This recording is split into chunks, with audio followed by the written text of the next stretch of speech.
Okay, so last week was actually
So honestly.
First, I'd like to say that there were no requests for public comment.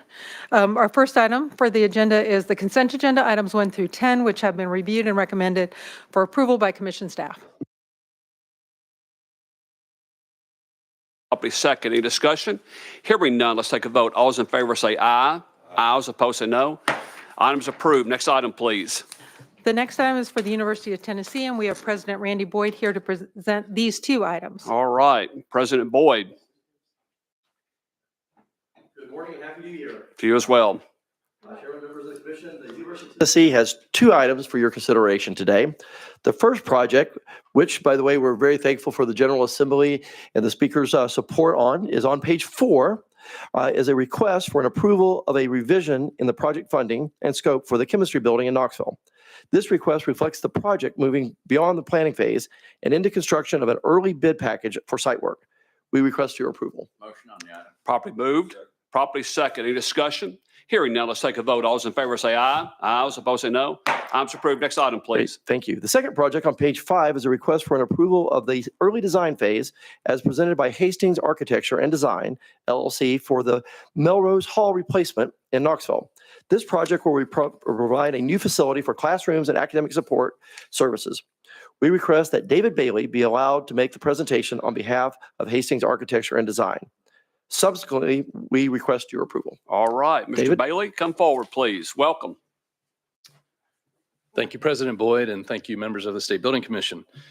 I'm David Bailey, Principal in charge for Hastings Architecture. I'm honored to be here today to present the early design phase presentation for Melrose Hall replacement. Melrose is, there we go, ideally located between the Hodges Library and Hess Hall and facing both the pedestrian mall and Melrose Avenue.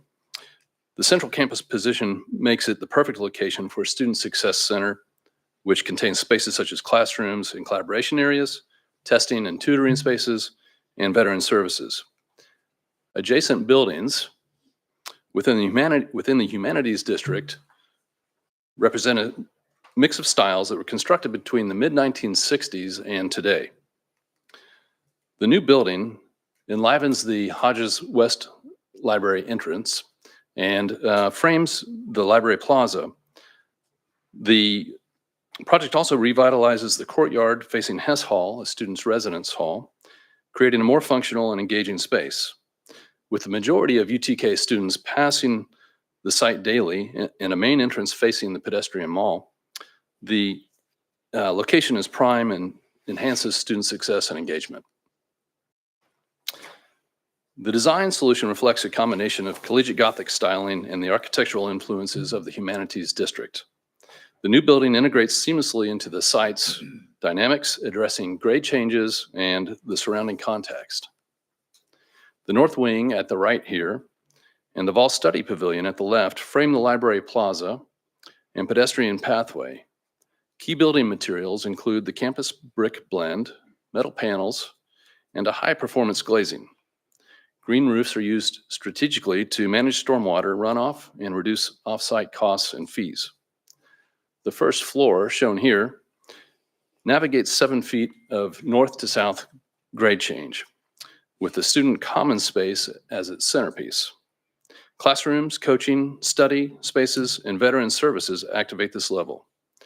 The Vol Study Pavilion is located across the pedestrian walk and showcases flexible classrooms designed for visibility and convenient access for the many students that will traverse the site daily. Next, I'll be sharing some images of the interiors of this floor. The student commons space is intended to convey a success-focused, forward-looking, and vibrant atmosphere. The space offers many options for engagement, chance encounters, and collaboration. Natural materials, level changes, and abundant daylight energize the space. The Vol Study Pavilion and flexible class spaces are surrounded with nature themes and natural materials that place a focus on well-being. Its central location and inviting interiors and convenient placement will greatly encourage its use. The re-envisioned courtyard offers group and individual outdoor study, gathering, and recreational areas. for creating a welcoming and functional retreat. Moving up the building, the second floor contains student testing spaces and offices for the Disability Services Program. The third floor contains academic success offices, honors program seminar and lounges, and an outdoor terrace. The fourth floor, the upper level, contains interdisciplinary offices, conference rooms, and building support spaces. There is a small basement that houses utility entries, MEP systems, storage, and facilitates the service of the building. Construction documents are anticipated to be complete in March. After beginning abatement and demolition in April, we will follow with construction at that time. We're targeting an occupancy date of July of 2027. And we are meeting the gross square footage and efficiency goals of the original program. Cost estimates have been completed by both the design team and the CMGC and are on budget. Thank you for this opportunity, and I'm happy to answer any questions. Thank you. Any questions, Mr. Bailey? Motion on the item. All right, probably moved. Second. Properly second. Any discussion? Hearing none, let's take a vote. All those in favor say aye. Aye. Those opposed say no. Items approved. Thank you, President Boyd. Thank you, Mr. Bailey. Next item, please. I would like to request approval for the Department of Mental Health and Substance Abuse item on page 6, Moccasin Bend, new replacement facility to be referred to the ESC with authority to act. Motion on the item. Properly moved. I'll second. Any discussion? Hearing none, let's take a vote. All those in favor say aye. Aye. Those opposed say no. Refer to executive sub. Next item, please. Next, I'd like to request approval of the minutes of the State Building Commission meeting, which was held on December 16th, 2024. All right, Chair will entertain a motion. Motion on the item. Properly moved, properly seconded. Any discussion? Hearing none, let's take a vote. All those in favor say aye. Those opposed say no. Minutes are approved. Next item, please. Next, I'd like to report items approved by the Office of the State Architect in accordance with the SBC bylaws, policies, and procedures. These include 4 change orders, 1 capital improvement project with a total project cost of less than $100,000, 2 capital projects with the total project cost of between $100,000 and $1 million, 2 approvals of a revision in funding for a capital project with no change in the total project budget, and 1 disposal of TDOT property. I'd also like to report 1 designer additional service request as submitted by MTSU. Those are the report items. All right, we will consider them reported. Any questions, comments? Hearing none, let's move on to the next item. We have no further business for the commission. All right, Chair will entertain a motion to adjourn. Properly moved. Second. Properly second. I was not debatable. All those in favor say aye. Aye. Those opposed say no. We stand adjourned. Thank you very much.